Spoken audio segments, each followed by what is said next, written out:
Good blessed Wednesday morning, October the 7th, 2020. Time for the change, time for the vision. It's about 7:57 a.m. in the morning. This is a good morning. Every morning is a good morning, no matter what the situation may be.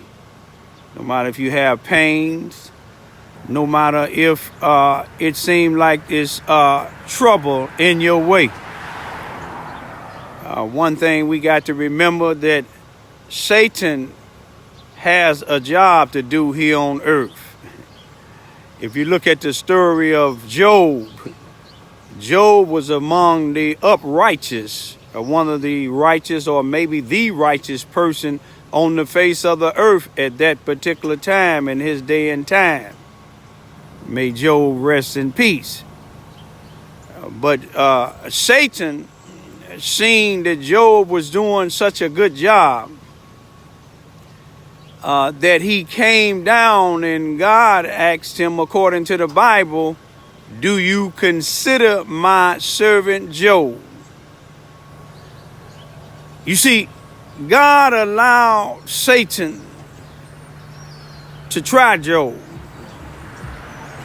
Job passed the test. I know I haven't passed the test. I don't even compare myself to Job. Because Job was a much stronger, wielded, God-fearing man than I am. You see, God is not through with me yet. God sent people that I don't even know that corrects me.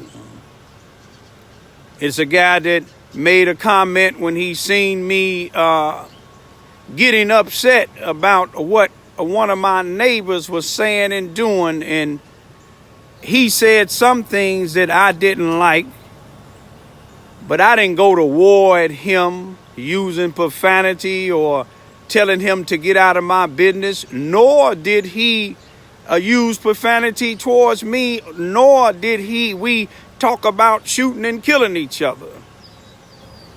I told him I understood what he was speaking about, and he understood what I was speaking about. But he showed me something, that sometime we have to be the bigger person. But, you know, anybody that know me, that know that I have changed a lot. You know, certain circumstances when I be threatened or somebody mess with my children's or my elderly parents or elderly relatives or friends, I found another way of doing things, and the way that I did it land me in jail most of the time. But, you know, God is still working with me. You know, and I thank that individual for the input, because sometimes when people act ignorant, you don't have to act ignorant. But with me, sometimes when people threaten me or get to adult people get to trying to verbally assault my children, sometimes I have to raise my voice a little bit. The Bible tells me it's okay to get angry, but don't sin in your anger. I may even say some things that I don't really even mean, but, you know, sometimes I try to bring my voice up a little bit, because the Bible tells you warning come before destruction. But you know, some ignorant people don't even know what destruction is. A hurricane can come their way and they'll get in their car and drive right into it because of their ignorance. But what I'm about is, y'all see the beauty out here. This block that I live on, and even this neighborhood I live in, you know, you see how clean and peaceful it is. You see how clean and peaceful it is. You know, when you have something like this in your neighborhood, Satan do not like it. Another thing that I'm about, and I've been about it all the time, I always like to meet some vehicles, something that I like that I call nice. I've become to be in love with Suburbans, Chevys, and Fords. Still thank my brother Dwight Taylor for telling me about what he heard on my engine, but he can see now, this is what I'm about. I make sure during the winter time that my vehicles is serviced. I start them up every day. That's what I do.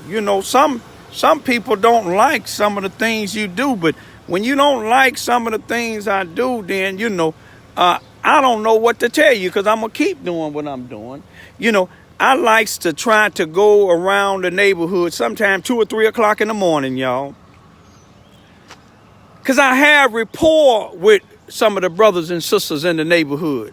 And the things that I complain about, they're complaining about the same thing. Some of them are not satisfied with what's going on here in Charleston, Missouri, Mississippi County in the Charleston R1 school district. Their children's having problems with teachers that don't know how to deal with black children. When black children is more advanced, they consider them hyper and want to put them on Ritalins. They tried to do it with my daughter, Queen Ramona. But I told them, she told me that the work that they was giving her was too easy. You see, but they want to put my child on Ritalins, but I refuse to do it.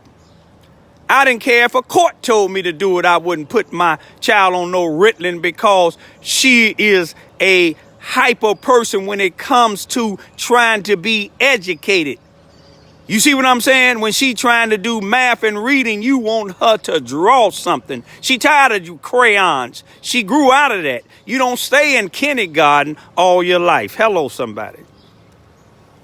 But y'all see how peaceful that is? When we lived in CABRINI GREEN, y'all, this is how it used to be, wasn't it, y'all? Yo, those of y'all from the CABRINI GREEN area. But all of my family and friends, I ask y'all to forgive me, because I already asked God to forgive me when I sometimes let some of these people make me go to a stage that I don't want to be in. But back to what I was saying earlier, you got other people that's complaining about this Charleston R1 school district, the way they treating our black children.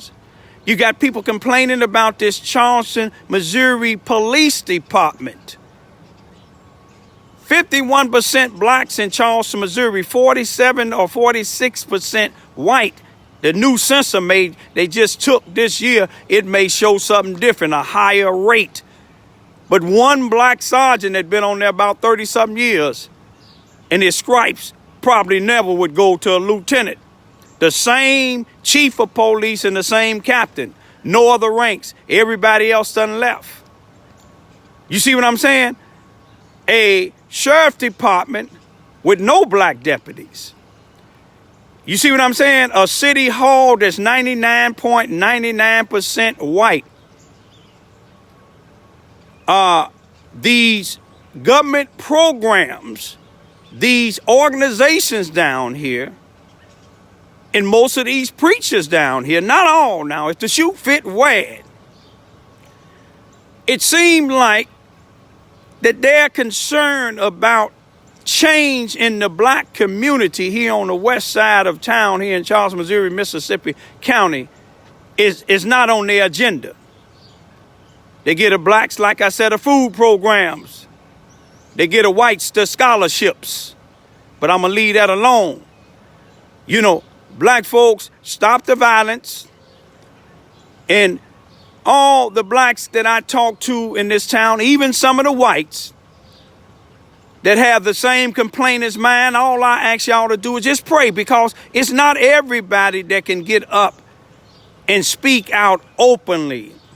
I know what some of y'all say, if they attack me the way they attack, if they attack you all the way they attack me, you see what I'm saying? You all don't think that y'all can hold your peace. But don't hold your peace. Don't allow these people. You see, I haven't allowed in 24 years, I haven't allowed nobody to get me to the stage where I have taken a life. I've letting them know if they put their hand on me, I will. And that's a fact. But a change is going to come. It may not come when we want it, but it's going to be right on time, because God see it all. From the White House all the way down to the homeless person, God see it all. All you got to do is just take a look around. You see, do you think if I was doing something wrong, that all these attacks would be on me? I'm doing something right. I ain't selling drugs in the community. I ain't doing no drive-bys in the community. I ain't going around somebody else's house busting bottles and standing in front of their houses. I ain't doing none of that. You see what I'm saying? I'm not ripping off the black community, so it's a problem because I'm exposing the people that do. Y'all wake up. This beauty right here, they call it the hood. We call it Vine Street. This ain't no hood. This is Vine Street. They want it to be the hood. They want us to throw trash and all that in our neighborhood. They want us to shoot up each other. When I say they, the shoot fit wag. Peace be still.